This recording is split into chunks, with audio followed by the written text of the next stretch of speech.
Price the Lord. Hallelujah, ஹல்லேலூயா. அவருடைய அழகான கண்கள் நம்மை கண்டதினாலே அவருடைய சமூகத்தில் இன்றைக்கு நாம் உட்கார்ந்துருக்கிறோம். சந்தோஷம் உள்ளவங்க அலையில சொல்லுங்களேன். எல்லாம் சந்தோஷமா இருக்கிறீங்களா? ஹல்லேலூயா. கர்த்தர் நல்லவர். Price the Lord. அருமையான பாடல்கள், ஆராதனைகள், ஆமென், விசேஷித்த பாடல்கள் எல்லாம் கேட்டுக்கொண்டு மிகவும் சந்தோஷமாக இருந்தோம். கர்த்தர் நம்மோடு கூட, ஹல்லேலூயா, கர்த்தர் நம்மோடு கூட பேசிக்கொண்டு அசைவாடி கொண்டிருந்த அவருடைய கிருபைகளுக்காக, நன்மைகளுக்காக, இரக்கங்களுக்காக நம் ஆண்டவருக்கு ஸ்தோத்திரம் செலுத்துவோம். ஹல்லேலூயா. கர்த்தர் நல்லவர். ஹல்லேலூயா. கர்த்தர் நல்லவர். Price the Lord. இன்றைக்கு உங்களோடு ஒரு சிறிய செய்தியை பகிர்ந்து கொள்ள ஆசைப்படுகிறேன். 2 கொரிந்தியர் 13ஆம் அதிகாரம், 2 கொரிந்தியர் 13ஆம் அதிகாரம் 11ஆம் வசனம். கடைசியாக சகோதரரே, சந்தோஷமாயிருங்கள், நற்சீர் பொருந்துங்கள், ஆறுதல் அடையுங்கள், ஏக சிந்தையாயிருங்கள், சமாதானமாயிருங்கள். அப்பொழுது அன்புக்கும் சமாதானத்துக்கும் காரணராகிய தேவன் உங்களோடு கூட இருப்பார். ஹல்லேலூயா. நம்மோடு இருக்கும் தேவன், தேவன் நம்மோடு இருக்கும் தேவன். Price the Lord. இந்த நாளிலும் அவருடைய சமூகத்திலே கூடி வந்திருக்கிறோம். 11 மாதங்கள் நம்மை விட்டு ஓடப்போகிறது. கடைசியில் வந்திருக்கிறோம். ஜனவரி கண்டோம் தான் சொல்லும் முன்னாடி என்ன போச்சுது? 11 மாதங்கள் ஓடிவிட்டது. இனி 12ஆவது மாதம் வரும், ஜனவரி வரும், கல்யாணம் வரும், விருந்து வரும், எல்லாம் வரும். இவைகளெல்லாம் வாழ்க்கையிலே ஒன்றன் பின் ஒன்றாக வந்து ஓடிக்கொண்டே இருக்கிறது. ஹல்லேலூயா. ஆனால் ஆண்டவர் நம்மோடு கூட இருக்கிறாரா? அதை நம்ம பார்க்க வேண்டும். ஹல்லேலூயா.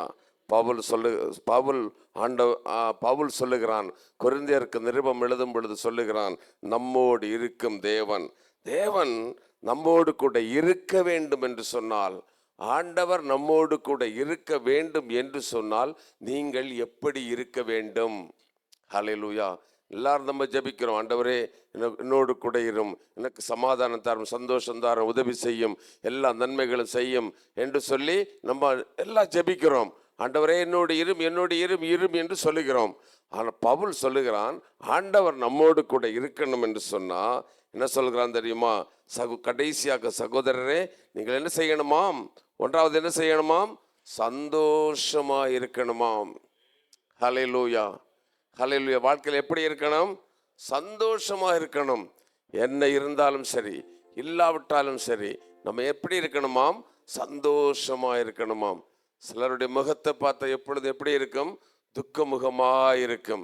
ஏதோ இழந்ததை போல கவலையோடு கூட இல்லை. ஆண்டவர் சொல்றாரு, அவர் நம்மோடு கூட இருக்க வேண்டும் என்று சொன்னால் நாம் எப்பொழுதும் எப்படி இருக்கணும்? சந்தோஷமா இருக்கணும். ஹல்லேலூயா. 1 சாமுவேல் 2ஆம் அதிகாரம் 1ஆம் வசனத்தை வாசித்து பாருங்கள். 1 சாமுவேல் 2ஆம் அதிகாரம் 1ஆம் வசனம். என் இருதயம் கர்த்தருக்குள் களி கூறுகிறது, என் கொம்பு கர்த்தருக்குள் உயர்ந்திருக்கிறது. பாருங்க, அவளுடைய இருதயம் அங்கே என்ன செய்கிறது? களி கூறுகிறது. சந்தோஷம். அவருடைய வாழ்க்கையிலே ஒரு குறைவு இருந்தது. அந்த குறைவுக்காக ஜெபிக்கிறாள். அதன் பிறகு தேவன் அவளுடைய குறையை நிவர்த்தி செய்த உடனே அவள் என்ன செய்கிறாள்? இப்பொழுதுதான் என்ன செய்கிறேன்? கர்த்தருக்குள் களி கூறுகிறேன், என் கொம்பு உயர்ந்திருக்கிறது. கொம்பு என்று சொன்னால் கனம். ஹல்லேலூயா. அன்பு தேவனுடைய பிள்ளையே, கர்த்தர் நம்மை கனப்படுத்தும் பொழுது நம்ம எப்படி இருக்கணும்? சந்தோஷமாக இருக்கணும். இன்றைக்கு அநேக மனிதர்களுக்கு இல்லாதது அதுதான், சந்தோஷம் இல்லை. எவ்வளவு இருந்தாலும் ஒரு திருப்தி இல்லை. சரிதானே? எவ்வளவு இருந்தாலும் ஒரு திருப்தி இல்லை. சின்ன கார் வச்சிருந்தா சொல்லுவாங்க பெரிய கார் வாங்கணும்னு சொல்லி. பைக் வச்சிருக்கிறவங்களுக்கு கார் வாங்க ஆசை.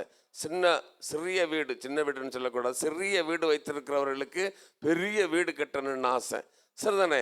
இப்படி ஒவ்வொருவருக்கும் இந்த ஆசையினால அவர்களுக்கு எப்போ தெரியுமா? எப்பவும் என்ன இருக்கும்? துக்கம். ஆசைன்னா வந்துன்னா துக்கம். துக்கம் வந்துன்னா அது யாருக்குள்ளது? பிசாசுக்குள்ளது. துக்கப்படக்கூடாது. அதனால தான் கர்த்தர் நம்மோடு கூட இருக்க வேண்டும் என்று சொன்னால், ஆண்டவர் நம்மோடு இருக்க வேண்டும் என்று சொன்னால், அன்பு தேவனுடைய பிள்ளைகள் நம்ம எப்படி இருக்கணும்? சந்தோஷமா இருக்கணும். ஹல்லேலூயா. ஆண்டவர் நமக்கு சொல்லி இருக்கிறார், எப்பொழுதும் சந்தோஷமாயிருங்கள். சந்தோஷமா இருந்தா தான் ஆண்டவர் நம்மோடு கூட இருப்பார்.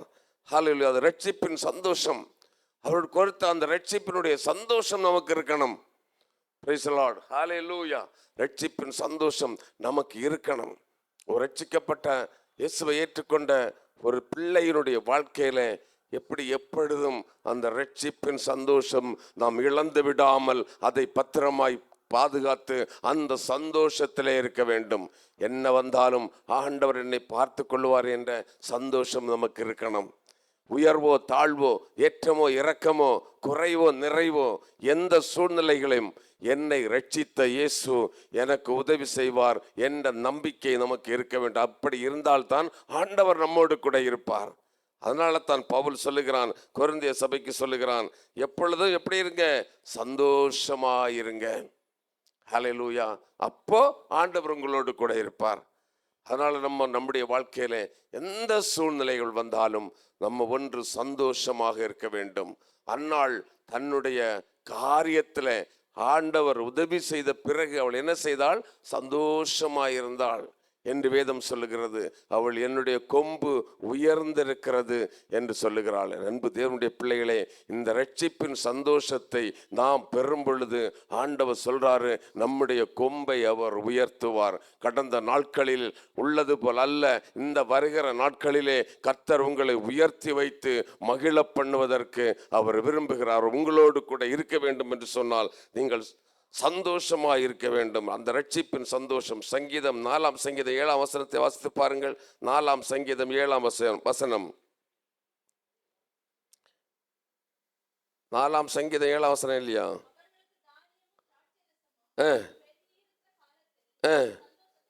சந்தோஷத்தை பார்க்கிலும் அதிக சந்தோஷத்தை என் இருதயத்தில் ஆண்டவர் தந்தாரு. அதுதான் ரட்சிப்பின் சந்தோஷம் சொன்னேன் இல்ல. ரட்சிப்பின் சந்தோஷம் நமக்குள்ள வருதுன்னு சொன்னா அந்த சந்தோஷம் என்ன சந்தோஷம் தெரியுமா? அவர்களுக்கு திராட்சரசமும் தானியமும் பெருகி இருக்கிற காலத்துல இருக்கிற சந்தோஷத்தை காட்டிலும். ஹல்லேலூயா. நிறைய பணம் வசதி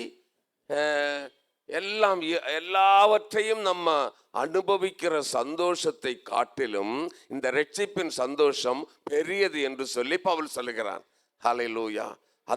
அதனால தான் ஆண்டவர் சொல்றாரு, இந்த ரட்சிப்பின் சந்தோஷம் நமக்குள்ள இருந்தா நம்ம மகிழ்ச்சியா இருக்கணும். கர்த்தர் நம்மோடு கூட இருப்பார்.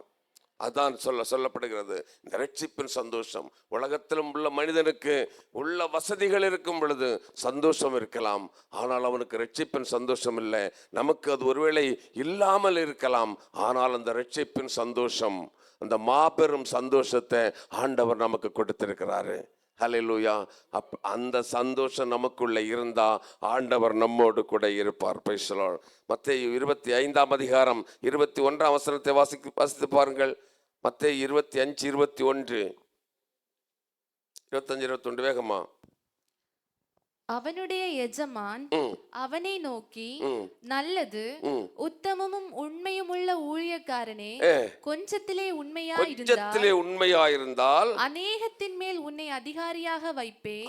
அநேகத்தின் மேல் உன்னை அதிகாரியாக வைப்பேன். உன் எஜமானுடைய சந்தோஷத்திற்குள் பிரவேசி என்றார். உன்னுடைய எஜமானனுடைய சந்தோஷத்துக்குள் பிரவேசி என்று சொல்வார். இந்த உலகத்துல எல்லா சூழ்நிலையிலும் சந்தோஷமாக வாழ்ந்தா ஆண்டவர் சொல்றது என்ன தெரியுமா? உன்னுடைய எஜமானனுடைய சந்தோஷத்துல பிரவேசிக்க செய்வார். ஒரு அலையில சொல்லுங்களேன், எஜமானனுடைய சந்தோஷத்துல பங்கடைய செய்வாரு. அதுதான் மிகப்பெரிய சந்தோஷம். உலகத்துல சந்தோஷமாக வாழணும். ஹல்லேலூயா. அதற்கு என்ன செய்யணும்? கொஞ்சத்திலே உண்மையுள்ளவராக இருக்கணும். எல்லா சூழ்நிலையிலும் ஆண்டவருக்கு உண்மை உள்ளவர்களாக இருக்கணும். ஜெபிப்பதிலே உண்மை உள்ளவர்களாக இருக்க வேண்டும். ஆராதிப்பதிலே உண்மை உள்ளவர்களாக இருக்க வேண்டும். அவருக்காக ஊழியம் செய்வதிலே உண்மை உள்ளவர்களாக இருக்க வேண்டும். அப்படி இருந்தா ஆண்டவர் ஒரு நாள் சொல்லுவார், என் மகன் என் பிள்ளை அவ கொஞ்சத்துல உண்மை உள்ளவராயிருந்தால், கிடைத்த நேரத்திலே ஜெபித்தால், கிடைத்த நேரத்திலே ஆராதித்தால், கிடைத்த நேரத்திலே என்னை தொழுது கொண்டு எனக்காக வாழ்ந்து ஆத்துமாக்கள் ஆதாயம் செய்வதற்கு அவன் காரணனாய் இருந்தாள் என்று சொல்லி ஒரு நாள் சொல்லுவார், என்னுடைய எஜமான் என்னுடைய சந்தோஷத்துல பிரவேசி என்று சொல்லுவார். ஹல்லேலூயா. எல்லா சந்தோஷத்தை காட்டிலும் அதுதான் மிகப்பெரிய சந்தோஷம். எஜமானனுடைய சந்தோஷத்துல பிரவேசிக்க வேண்டும். அதனால ஆண்டவர் சொல்றாரு, எப்பொழுதும் என்ன செய்யுங்க, உலக வாழ்க்கையில நீங்க நம்ம எப்படி இருக்கணும், சந்தோஷமா இருக்க வேண்டும். ஹல்லேலூயா, ஹல்லேலூயா. என்னுடைய சந்தோஷத்தை, அவருடைய சந்தோஷத்தை நமக்கு கொடுத்திருக்கிறார். அதனால தான் சொன்னார் சந்தோஷமா இருங்கள் என்று சொல்லி. அன்பு தேவனுடைய பிள்ளைகளே, நம்முடைய வாழ்க்கையிலே ஒன்று, ஆண்டவர் நம்மோடு கூட இருக்க வேண்டும் என்று சொன்னால், நம்மோடு இருக்கும் தேவன் ஆண்டவர் நம்மோடு இருக்க வேண்டும் என்று சொன்னால், ஒன்றாவது நம்ம சந்தோஷமா இருக்க வேண்டும். உங்கள் துக்கங்கள் மாறப்பட வேண்டும், கவலைகள் மாறப்பட வேண்டும், கண்ணீர்கள் மாறப்பட வேண்டும். இவை எல்லாவற்றையும் இயேசு சிலுவையில் சுமந்து தீர்த்தார். நம்முடைய வேதனைகளை அவர் சகித்தார், அவர் சுமந்தார். அதனால நம்ம என்ன செய்யணும், சந்தோஷமா இருக்கணும். துக்கமான வேளைகள் வரும், கஷ்டமான வேளைகள் வரும், பிரச்சனைகள் வரும், வாழ்க்கையில இவைகள் எல்லாம் வரும் பொழுது நம்ம என்ன செய்யணும், நமக்குள்ள ஒரு எண்ணம் வேண்டும், என்னை ரட்சித்த ஆண்டவர் உயிரோடு இருக்கிறார், அவர் எனக்காக யாவை செய்வார் என்றுள்ள அந்த நினைவில் நீங்கள் சந்தோஷமா இருக்க வேண்டும். ஹல்லேலூயா.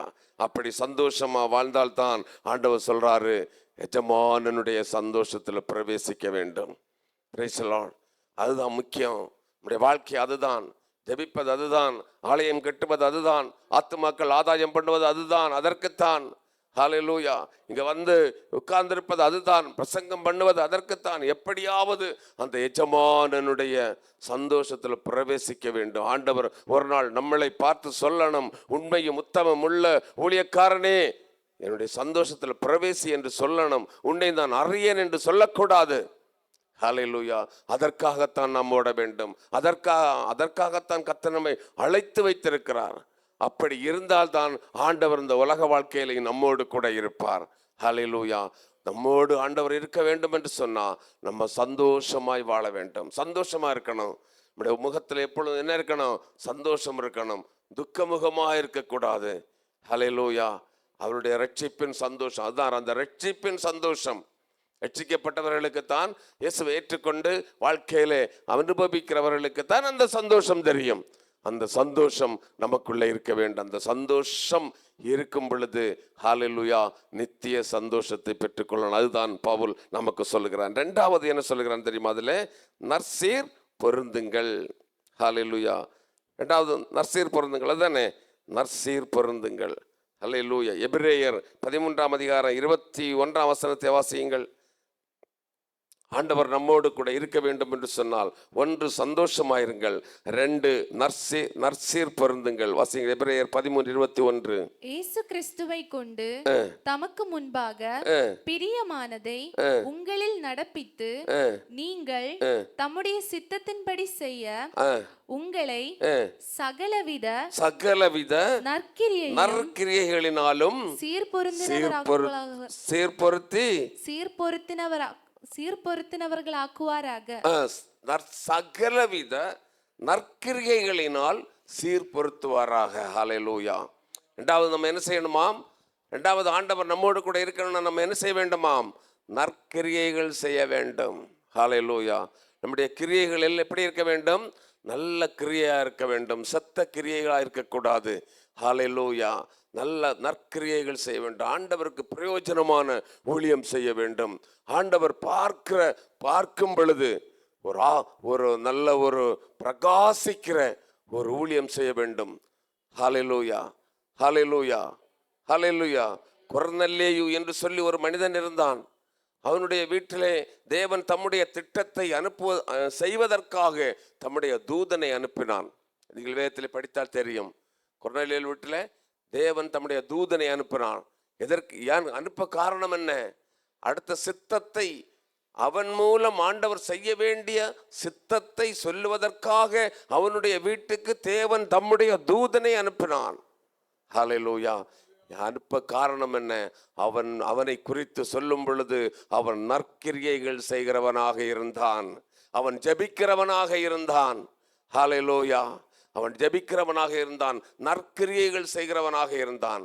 அதனால தேவன் தம்முடைய தூதனை அனுப்பி தேவ திட்டத்தை அவனுக்கு தெரியப்படுத்தினார். அன்பு தேவனுடைய பிள்ளையே, நீ ஜெபிக்கிற பிள்ளையாய், அவரை ஆராதிக்கிற பிள்ளையாய், அவரை சேவிக்கிற மகளாய் இருந்தால் தேவன் தம்முடைய திட்டத்தை சொல்ல உனக்கு தேவன் தம்முடைய தூதனை உன்னுடைய வீட்டுக்கு அனுப்புவார். ஹல்லேலூயா, ஹல்லேலூயா. உங்கள் தேவைகளிலே, உங்கள் கஷ்டங்களிலே, உங்கள் வேதனைகளிலே, வலிகளிலே, ஆமென், தேவன் தம்முடைய தூதனை அனுப்புவார். நீ நற்கிரியை செய்ய வேண்டும். ஹல்லேலூயா. நல்ல கிரியைகள், நம்முடைய கிரியைகள், நம்ம எது செய்தாலும் நல்ல கிரியைகள் செய்ய வேண்டும். Praise the Lord. Hallelujah, hallelujah. பொய் சொல்லுதல், ஏமாற்றுதல், ஆண்டவருக்கு பிரியமில்லாத காரியம் செய்தல், பிரைஸ் தி லார்ட். ஹல்லேலூயா, ஹல்லேலூயா. ஒருவருக்கு ஒருவர் குறை சொல்லுதல், இவைகளை எல்லாம் என்ன செய்ய வேண்டும்? விட்டுவிட வேண்டும். ஹல்லேலூயா.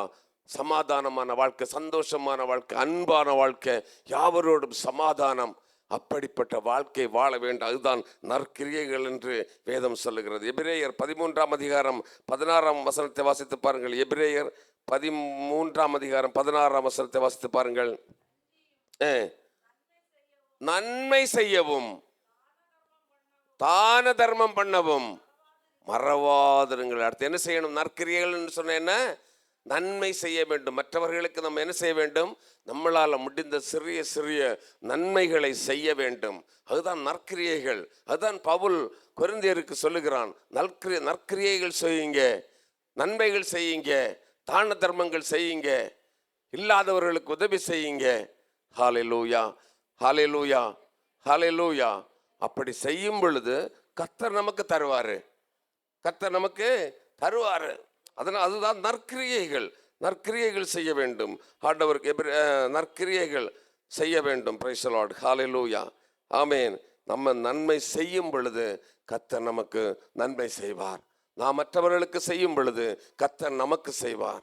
அதனால் என் அன்பு தேவனுடைய பிள்ளைகளே, ஆண்டவர் நம்மோடு கூட இருக்க வேண்டும் என்று சொன்னால், ஒன்று, நீங்கள் சந்தோஷமாக வாழ வேண்டும், இருக்க வேண்டும். இரண்டாவது, நற்கிரியை செய்ய வேண்டும். கொர்நேலியு நற்கிரியை செய்தான். அவனுக்கு தேவ திட்டத்தை வெளிப்படுத்த தேவன் தம்முடைய தூதனை அனுப்பினார் என்று பார்க்கிறோம்.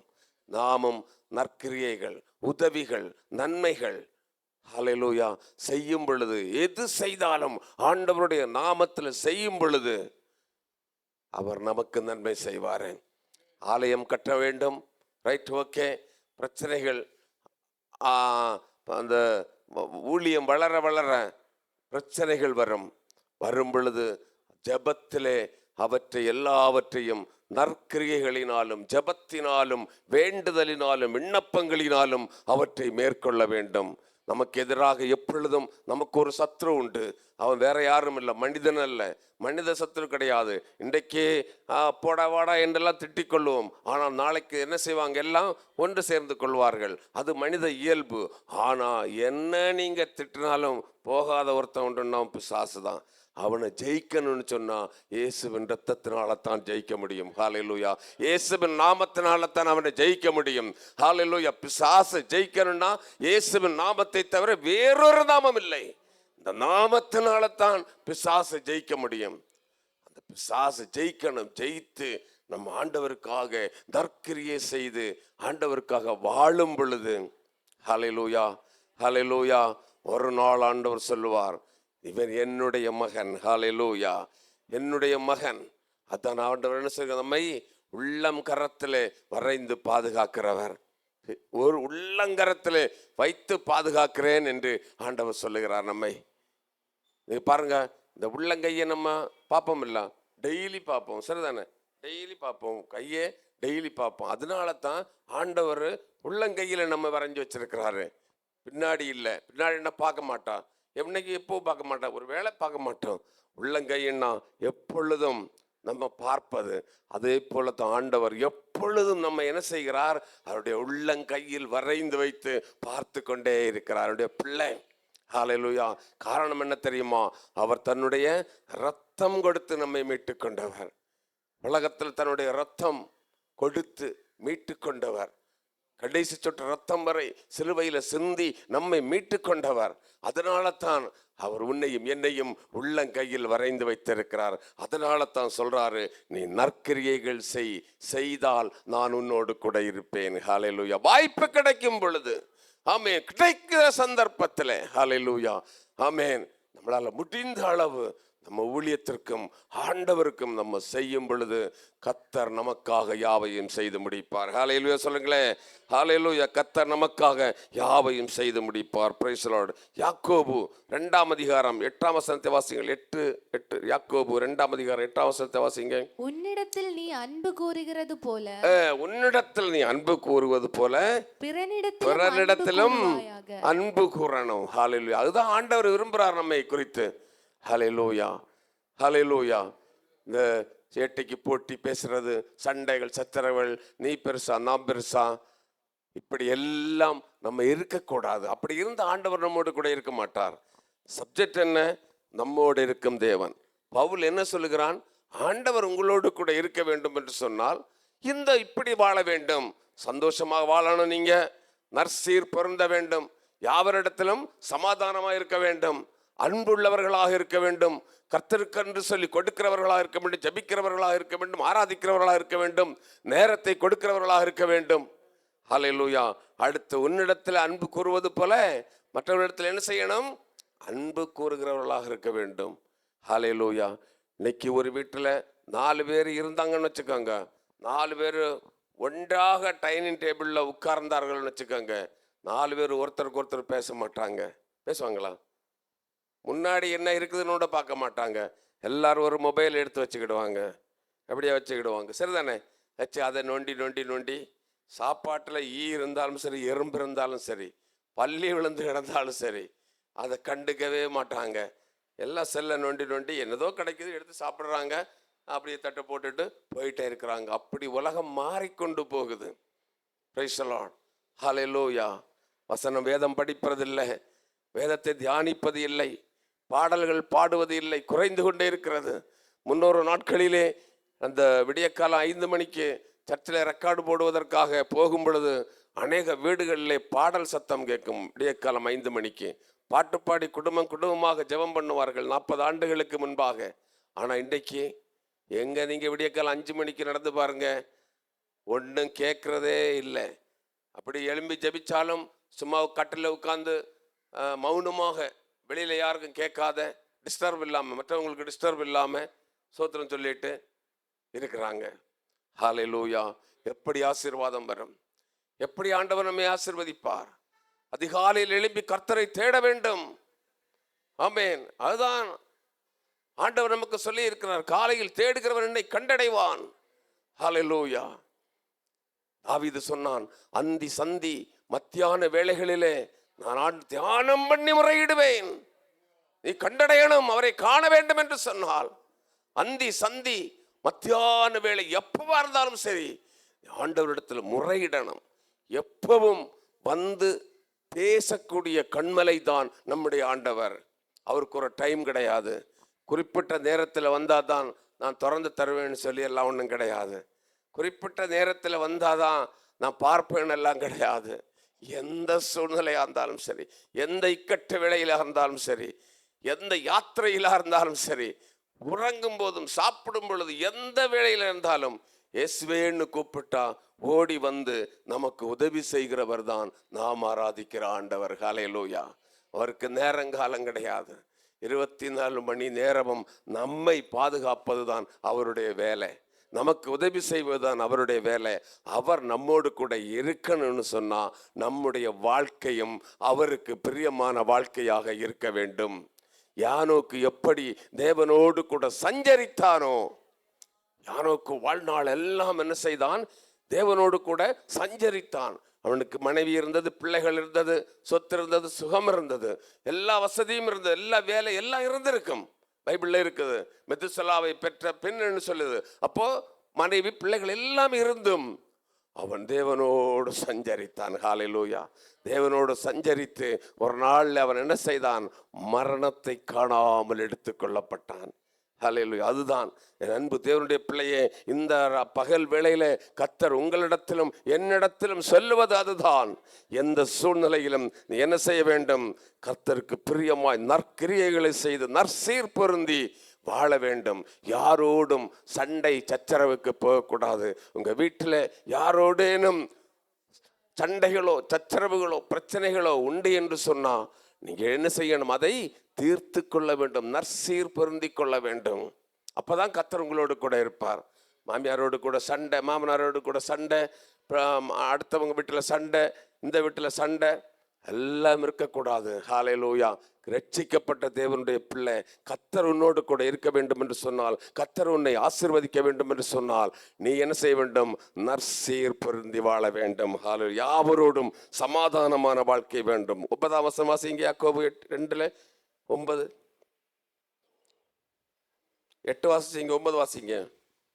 பட்சபாதம் உள்ளவர்களாய் இருப்பீர்களானால் பட்சபாதம் உள்ளவர்களாய் இருப்பீர்களானால் பாவம் செய்து மீறினவர்கள் என்று நியாயப்பிரமாணத்தால் தீர்க்கப்படுவீர்கள். பாருங்க, நியாயப்பிரமாணத்தில் என்ன சொல்லப்பட்டிருக்கிறது தெரியுமா? ஒரு வீட்டுல 2 பேர் இருந்தா 2 பேரையும் எப்படி பார்க்க வேண்டும்? ஒன்று போல பார்க்க வேண்டும். பட்சபாதம் காட்டக்கூடாது. ஹல்லேலூயா. நம்முடைய வாழ்க்கையில், நம் சபையிலும் சரி, எந்த இடத்திலும் சரி, நம்ம பட்சபாதம் காட்டுகிறவர்களாக இருக்கக்கூடாது. ஒருவரை மேன்மைப்படுத்தி ஒருவரை இகழ்வது, ஒருவரை தாழ்த்துவது, அது ஆண்டவருக்கு பிரியம் இல்லை. அப்படி இருந்த ஆண்டவர் நம்மோடு கூட இருக்க மாட்டார். ஆண்டவர் நம்மோடு கூட இருக்க வேண்டும் என்று சொன்னால் நம்ம பட்சபாதம் பார்க்கிறவர்களாக இருக்கக்கூடாது. வாசிங்க அடுத்து. எப்படியெனில் ஒருவன் நியாயப்பிரமாணம் முழுவதையும் கை கொண்டிருந்தும் ஒன்றிலே தவறினால் எல்லாவற்றிலும் குற்றவாளியாயிருப்பான். பாருங்க, ஒண்ணுல தவறுனா போறோம், ஒரு குறைவு நம்ம கிட்ட இருந்தா போதும், சில வேளை நம்ம ஆசீர்வாதத்தை இழந்து போய்விடுவோம். அதனால தான் ஆண்டவர் சொல்றாரு, இவற்றில் எல்லாம் நீ நிறைவுள்ளவனாயிருக்க வேண்டும். உன்னை நான் தூக்கி பார்க்கும் பொழுது குறைவுள்ளவனாக இருக்கக்கூடாது. நம்முடைய வாழ்க்கையில குறை இருக்கக்கூடாது. அதனால தான் ஆண்டவர் சொன்னார், கரையற்றவர்களும் பிழையற்றவர்களுமாய் வாழ வேண்டும். நம்ம தூக்கி பார்ப்பார். ஒரு நாள் தூக்கி பார்ப்பாரா? தூக்கி பார்ப்பார். அவருடைய நியாயாசனத்துக்கு முன்பாக போய் நிற்கணும்.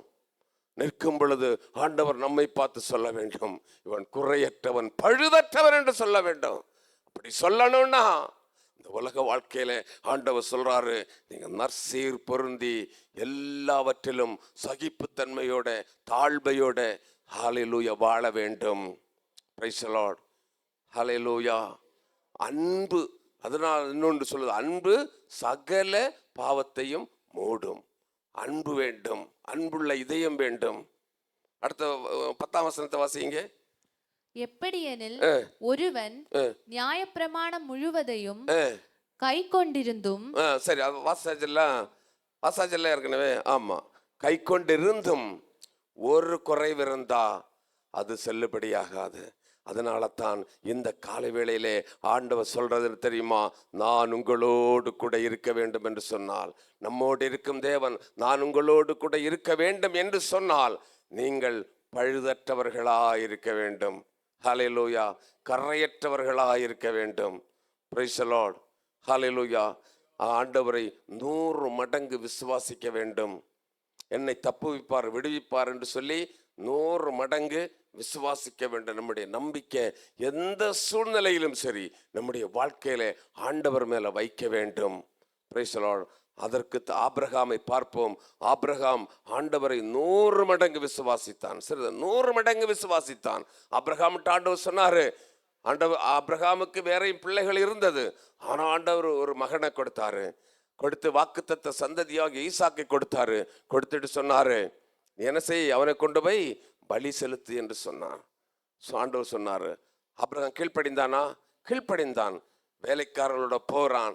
வேலைக்காரர்களை ஒரு இடத்துல நிறுத்திவிட்டு அவன் சொல்லுகிறான், நாங்கள் போய் பலி செலுத்தி விட்டு நானும் பிள்ளையாண்டானும் திரும்ப வருவோம். இதெல்லாம் கரெக்டா தெரிஞ்சு வச்சிருக்குது. Praise the Lord. ஹல்லேலூயா. சத்தமா ஒரு ஹல்லேலூயா சொல்லுங்களேன், சந்தோஷமா சொல்லுங்களேன். அதான் விசுவாசம். அவன் சொல்றான், நாங்க போயிட்டு திரும்பி வாரோம். வந்தாங்களா? என்னங்களா?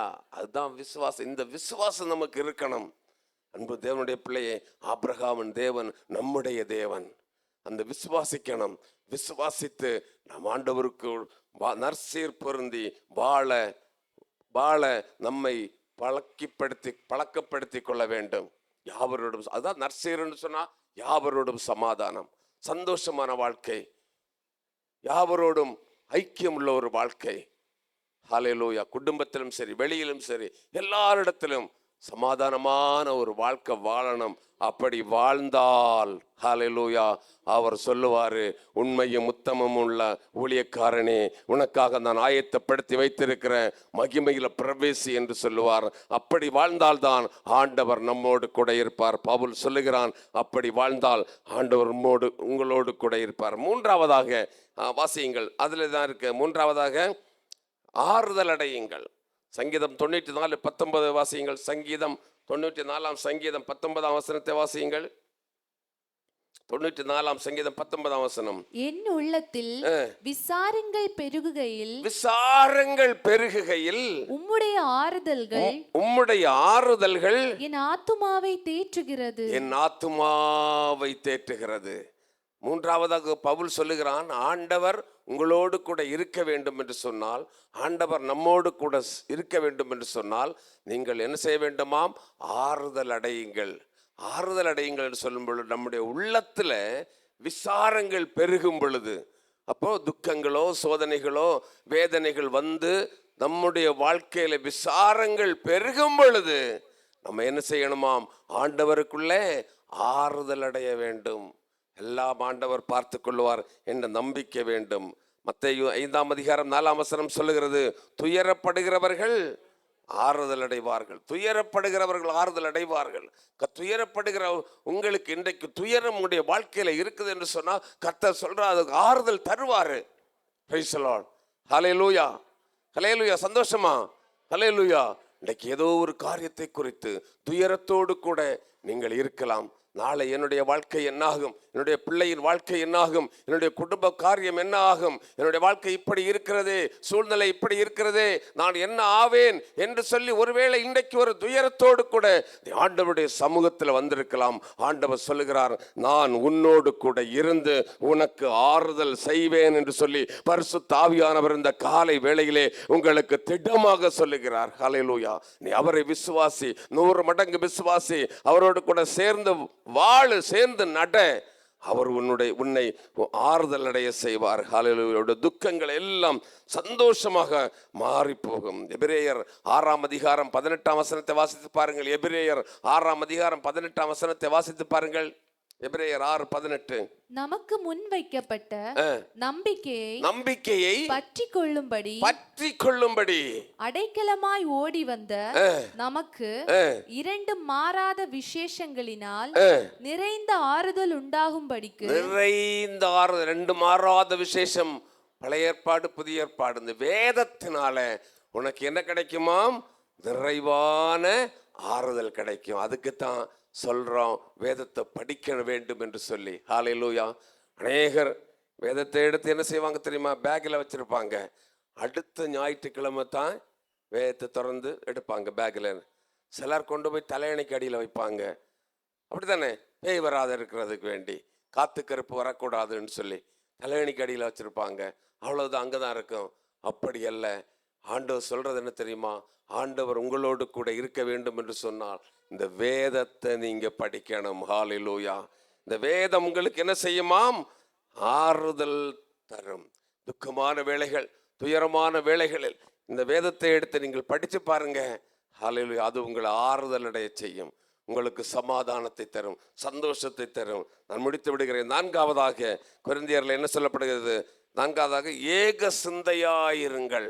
ஹல்லேலூயா. ஆண்டவர் நம்மோடு கூட இருக்க வேண்டும் என்று சொன்னால், ஒன்று சந்தோஷமாக இருக்க வேண்டும், 2வது நற்சீர் பொருந்தினவர்களாக வாழ வேண்டும், 3வது ஆறுதல் உள்ளவர்களாக வாழ வேண்டும், 4வது ஏக சிந்தையாய் இருக்க வேண்டும். மத்தேயு 15:19 வாசித்து பாருங்கள். மத்தேயு 15:19. எப்படியெனில் இருதயத்திலிருந்து பொல்லாத சிந்தனைகளும் கொலைபாதகங்களும் விபச்சாரங்களும் வேசித்தனங்களும் களவுகளும் பொய் சாட்சிகளும் தூஷணங்களும் புறப்பட்டு வரும். இவைகளே மனுஷனை தீட்டுப்படுத்தும். இவைகள் மனுஷனை தீட்டுப்படுத்தும். அதனால இந்த பொல்லாத சிந்தைகள் நம்மை விட்டு மாற வேண்டும். ஹல்லேலூயா. ஆண்டவர் நம்மோடு கூட இருக்க வேண்டும் என்று சொன்னால் இந்த பொல்லாத சிந்தைகளை நம்ம விட்டு விலக வேண்டும். அப்படி என்று சொன்னால் நம்முடைய சிந்தை பரிசுத்தமாக இருக்க வேண்டும். ஹல்லேலூயா. ஹல்லேலூயா. நம்முடைய சிந்தை எப்படி இருக்கணும்? பரிசுத்தமாக இருக்கணும். நம்முடைய சிந்தையில் எப்பொழுதும் இந்த பாவ காரியங்கள் வரக்கூடாது. சிந்தை பரிசுத்தமாக இருக்க வேண்டும். அதுதான் பவுல் சொல்லுகிறான், உங்க நினைவெல்லாம் பரிசுத்தமா, ஏக சிந்தை, ஒரு சிந்தை, இயேசுவை குறித்த சிந்தை மட்டும் நம்முடைய வாழ்க்கையில் இருக்க வேண்டும். ஏக சிந்தையா இருக்க வேண்டும். ஹல்லேலூயா. என்னை உண்டாக்கினவர் எனக்கு உதவி செய்வார் என்ற ஏக சிந்தையோடு கூட, கவனிங்க எல்லாருக்கும், கவனிங்க எல்லாரும் கவனிங்க, ஏக சிந்தையோடு கூட நம்ம வாழ வேண்டும். ஹல்லேலூயா.